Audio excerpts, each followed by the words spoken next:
32, eu estou aqui com um convidado ilustre, logo depois da minha vinhetinha do Direitos e Deveres, aqui com oferecimento do amigo Chiquinho. Dicas, notícias e novidades sobre as leis. Tudo para você ficar informado.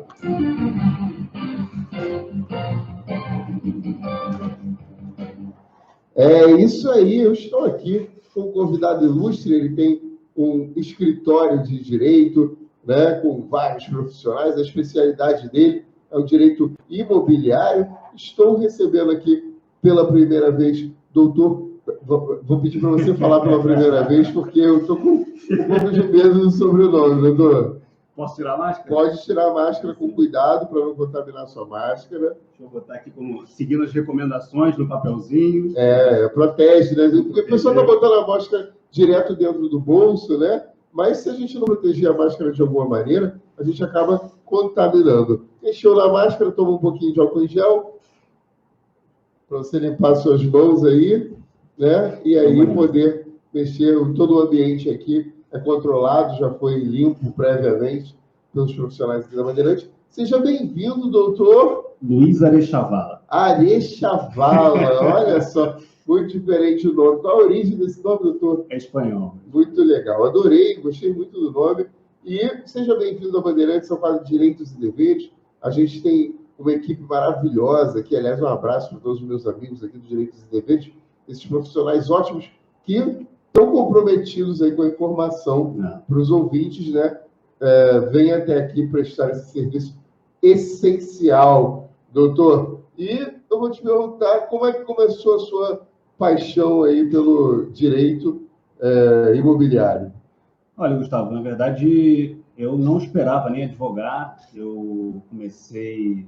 Meu pai tinha uma administradora de imóveis, junto com a minha mãe e tal, da família, e ali, começando a trabalhar com eles, eu comecei a estudar direito para poder aprender, para poder me desenvolver melhor dentro da empresa, da família, e as coisas foram acontecendo depois de formado. A verdade é que comecei a ter algumas causas de amigo, como sempre no início. Eu me lembro que teve a construção de um prédio enorme perto do meu escritório, e dali apareceu um amigo que fez um comentário que teria recebido uma notícia de uma cobrança indevida da construtora e tal. Até mandar um abraço para ele, o Sam, não sei nem se ele sabe dessa história, mas e depois dele, foi uma das minhas primeiras causas. Dali da causa dele, a gente acabou conseguindo divulgar dessa causa para os demais, era um prédio muito grande, e começou a chegar um cliente atrás do outro, e dali a gente começou a se desenvolver, começou a aprender a advogar. Na verdade, eu nem sabia, isso já vão quase 15 anos atrás. E depois disso, foi uma especialização atrás da outra, uma pós-graduação, enfim, a gente acaba dando sorte, se esforça bastante, e a coisa vai fluindo. Hoje em dia, temos uma atuação bem importante aí dentro do direito imobiliário, direito do consumidor. E vocês ficam onde? Fica no Largo do Machado, Pertinho. Ali onde tem o edifício do Cinema São Luís.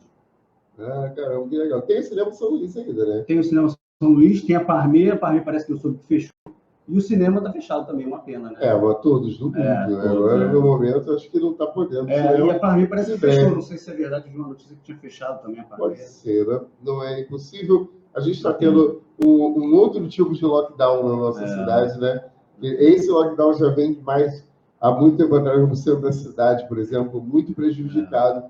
Eu até te perguntar depois, quando você parece uma temática para falar aqui com a gente, mas tem um tema que também é bem legal, as lojas que têm fechado constantemente, por exemplo, no centro da cidade. Né? E vão fechar mais, porque os negócios estão migrando para a internet e parece que o corona veio para ficar. E a tecnologia não pede licença, né, Gustavo? Então, assim, ela chega e a gente que se adapte a ela, e o que está acontecendo agora, o mundo vai mudar, né? Felizmente e infelizmente acaba mudando, né? Não tem muito jeito. E a gente pode até abordar também, depois, se você quiser, eu trouxe hoje um tema de contratos educacionais, mas a gente pode abordar também, uma vez que está colocando essa questão das lojas, os contratos de locação, como ficam nesse período, né? Sejam os residenciais, os comerciais ou não residenciais, como você fala tecnicamente. Então, é um tema para a gente se abordar. Aliás, tem muito tema nesse momento. Tem muito tema nesse momento. Vários temas. Vamos falar sobre o que você trouxe hoje aí para a gente aqui na Bandeirantes. Tá bom, primeiro agradecer aí, dar bom dia a todos. Acho que eu entrei meio... Cheguei chegando, mas agradecer o convite aí, Gustavo, toda a equipe, dar bom dia a todos que estão nos ouvindo. Eu trouxe um tema hoje sobre serviços educacionais, os contratos educacionais que têm sido objeto de muito litígio nesse momento. Eu queria falar um pouquinho da abordagem desse tipo de contrato. São contratos paritários, contratos bilaterais. Que são contratos paritários, são contratos bilaterais, é isso? Não, ele tem duas características, né? Ser paritário e ser bilateral. Não, mas o que é ser paritário? Pois é, então, como é que funciona? Por que ele é bilateral? Porque a escola ela apresenta um conteúdo programático, que é uma obrigação dela, e o aluno ele tem a obrigação de fazer o pagamento. Então, ele é bilateral porque tem obrigação para as duas partes. Paritário é porque existe uma relação de equilíbrio entre o conteúdo programático e o pagamento. Então, o equilíbrio entre as prestações e ter prestação para os dois lados torna esse contrato paritário e bilateral. E o que quer dizer, e quais as consequências disso dentro de uma pandemia? Primeiro, hoje em dia não tem serviço prestado pelas escolas. Então, em tese, se não tem serviço, não tem a outra equivalência, que é não ter pagamento. Só que essa ausência de serviço, ela se dá por uma calamidade pública e não por um inadimplemento de uma escola ou de uma instituição de ensino. Então, o que as escolas e as instituições de ensino têm feito? Elas têm tentado apresentar conteúdo online para os alunos. Só que esse conteúdo online, e muitas das vezes, ele acaba sendo ou insuficiente ou inviável para aquele tipo de aluno. Então, o que se busca, o que deve se buscar fazer nesse momento? Um equilíbrio.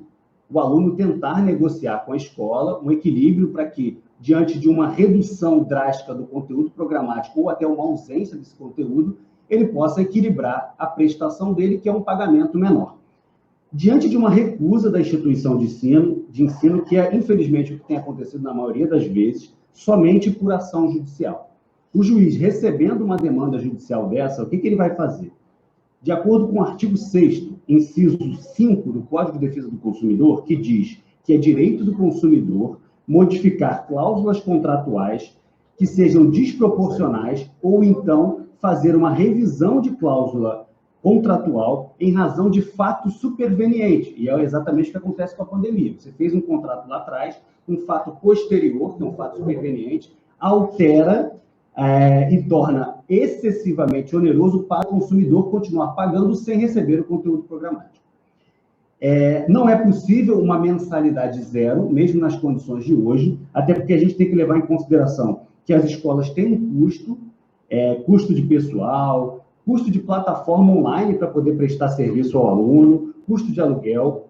Mas, por outro lado, também a gente tem que considerar, Gustavo, que existe uma redução de custo da escola, né? A escola não diminuiu muito o seu custo de energia, de água, limpeza, gás. E, em função disso, o juiz vai balizar e dar um equilíbrio para esse contrato. A gente tem que observar também que, em alguns casos, aula online é praticamente inviável. Você imagina, por exemplo, uma criança de até 6 anos. Como é que ela vai ter aula online, né? Você precisa de um mediador, você precisa ali de uma prática junto a um professor. Também, imagina um curso de medicina, que hoje em dia cursos de medicina custam 9, 10 mil reais. Você precisa de muita prática do aluno. Como é que você vai fazer online? Então, fica praticamente inviável você ter conteúdo online para isso. E aí, diante desses fatos, desse desequilíbrio contratual que houve, lembrando que é um contrato paritário, então tem que ter equilíbrio. Houve um desequilíbrio, o que o juiz vai fazer? Vai tentar reduzir a mensalidade para tentar chegar mais ou menos o pagamento ao que o aluno tem recebido. Então, o que a gente tem visto aí são liminares de reduzido em 40%, 50% o valor das mensalidades para tentar, enfim, achar um equilíbrio nessa relação. Olha só, tem pergunta aqui do ouvinte, o Ari. O Ari, que mora na Barra da Tijuca, ele perguntou o seguinte: ele falou que no começo do ano, ou melhor, no final do ano passado, creio eu, ele fez um acordo com a escola e pagou o ano inteiro à vista com desconto. E aí, o que ele faz? Não muda em nada, Gustavo, porque pagamento é só uma forma, você pagar antecipado ou pagar parcelado mensalmente, é só a forma que você optou por pagar. Não muda as características iniciais que a gente colocou. Por isso é interessante a gente trazer as bases contratuais. Continua, mesmo pagamento à vista, mesmo pagamento parcelado, continuam as mesmas bases de contratuais. Contrato paritário, ou seja, equilibrado entre as prestações e contrato bilateral. A escola continua obrigada a prestar o conteúdo programático, mesmo com pagamento antecipado. Isso não muda em nada. Ele tem direito a uma redução, aí ele fala assim, pô, mas eu já paguei, como é que faz? Devolve o dinheiro. Isso não muda em nada. Isso aí. E, bom, agora tem uma pergunta minha. Vamos lá. E se a escola não tiver como devolver o dinheiro? Se a escola... Olha, você pode fazer um acordo com a escola, por exemplo, para que no próximo ano você tenha um desconto e compense essa ausência do pagamento agora. É uma forma. Se não, você pode usar os meios de execução que existem no processo civil, como penhora e outros meios. Entendi. Olha só. O Jorge Pereira, lá de JPA, de Jacarepaguá, desculpa, escreveu JPA. Ele falou o seguinte, ele falou que perdeu o emprego e que não tem condição de continuar honrando com esses pagamentos que ele parcelou na escola. Né? A escola faz um contrato anual, ela não faz uma mensalidade, é um contrato anual de 12 vezes. Ele não tem como continuar honrando com a escola, é um valor alto, né? Precisa subsistir. Bom, aí a gente tem que pode fazer? Desculpa, a gente tem aí que pensar duas coisas. Primeiro, o direito a uma redução proporcional ele tem, porque a escola não está prestando o serviço, como contratado originalmente, né? Ele contratou um conteúdo, esse conteúdo não está sendo entregue, ele tem direito a uma redução. Agora, digamos que a escola, que o juiz reduza, por exemplo, para 40% da mensalidade, ele diz, ainda assim eu não tenho condições de pagar, porque eu perdi o emprego, isso, infelizmente, não tem como ser alegado. Por quê? A pandemia, ela gera efeitos na vida das pessoas e nos contratos. Se esse efeito é exclusivamente na pessoa e não atinge o objeto do contrato, infelizmente, não tem o que ser feito. Agora, se ele atinge o objeto do contrato, como a gente falou, diminui o conteúdo programático, diminui a qualidade, ou aquele aluno não tem condições de receber uma aula online, aí sim é que o juiz pode fazer a modificação do contrato. Isso aí. Bom, olha, para você que acabou de sintonizar aqui na Bandeirantes, a gente está falando com o doutor Ares Chavala. Eu estou acostumado, isso que eu estou falando. Beleza, eu estou me acostumando, Ele está dando essas dicas maravilhosas aqui. A gente vai trocar de participante aqui no estúdio agora. Ele volta na hora do Amigo Síndico para a gente falar sobre problemas de condomínio, né, doutor? Isso aí. Vamos falar dos problemas de condomínio, das novas leis que estão saindo aí e como o síndico deve se comportar dentro desse cenário louco que a gente está vivendo. Seja muito bem-vindo à Bandeirantes, mandou muito bem. Né? Falou bonito, são 9h19 no Rio de Janeiro, hora